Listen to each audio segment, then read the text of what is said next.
Hi, this is Mike Ryan from Fastball USA, and welcome. And we're going to be discussing today Phase 1 of our explosive hitting system. Phase 1, as you know, is our loading, leverage, and momentum phase. And in this particular video, I captured some video of Bryce Harper at the Power Showcase Home Run Derby. I believe this is when he was 16 years old, hitting a baseball well over 500 feet at Tropicana Field. And yes, it was done with an aluminum bat, but quite impressive for a high school kid. And obviously now, a lot of people now know Bryce Harper's name. And one of the reasons why I like using him in this video is our students in our academy at Fastball USA have followed Harper since he was in high school. We've been actually studying his swing for quite a long time, so I want to share this with you today. Again, remember, Phase 1 is loading, leverage, momentum, and it's something that's very important to us. So let's cover this first.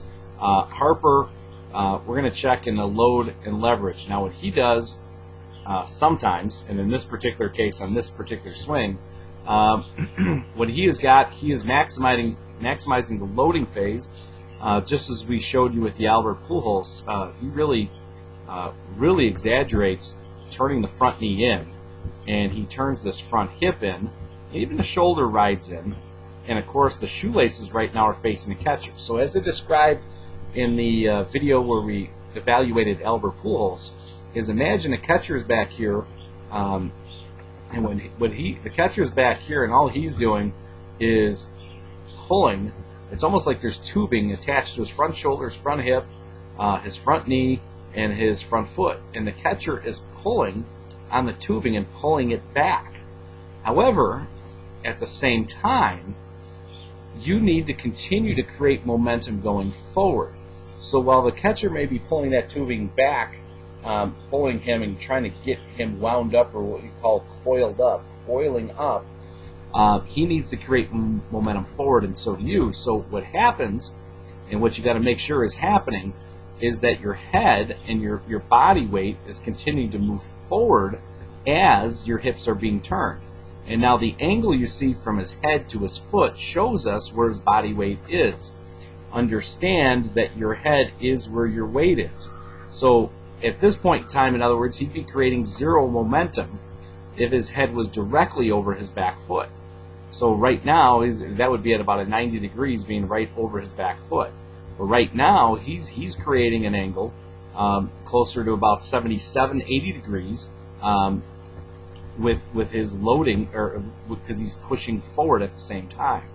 So loading is keeping this inwards, and this is of course a little bit of an exaggeration, but that's part of the reason why he hits with so much power. So as he's moving forward in a stride, you'll notice that the knee, the foot, the hip, and the shoulder are closed, turned in a little bit. And at the same time, he starts to create even a larger gap from back foot to head. He's now at about 74 degrees from the angle from his back foot to his head. So he's moving forward and then releasing all that energy into the baseball. So again, we talk about loading. Here he is in his loading phase and in his momentum phase. He's creating great leverage by moving forward and by staying turned in at the same time. He's also creating good momentum with his hands. If you watch his hands, they don't just stay in one spot. He actually picks them up as he's moving forward, and actually he's creating a greater rubber band right now by really stretching that back and up, so he creates more momentum going into the ball. So here's a shot where he swings and hits the ball over 500 feet. Understand, it didn't happen because he wasn't creating energy. A lot of people are stuck on less movement is better, and even if that is the case and you do have less movement, you still need to create maximum momentum and really use the rubber band. So again, momentum going that way, but you also need momentum going that way by keeping that moving forward. Lastly, on this phase with Harper, I just want to kind of put the exclamation point on this, is understand where he starts and where he finishes, and I'm just putting the lines on the outside of his body.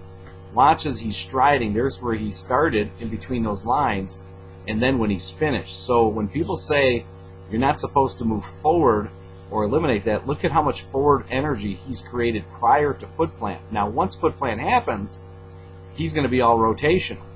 There's no more forward.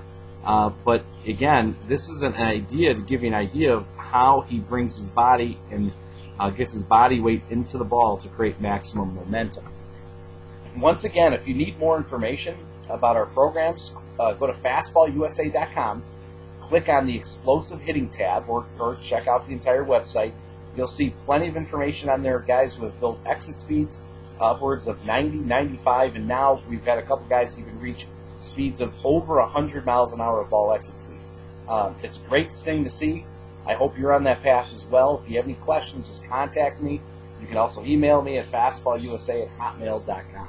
Thanks a lot, and I look forward to hearing from you.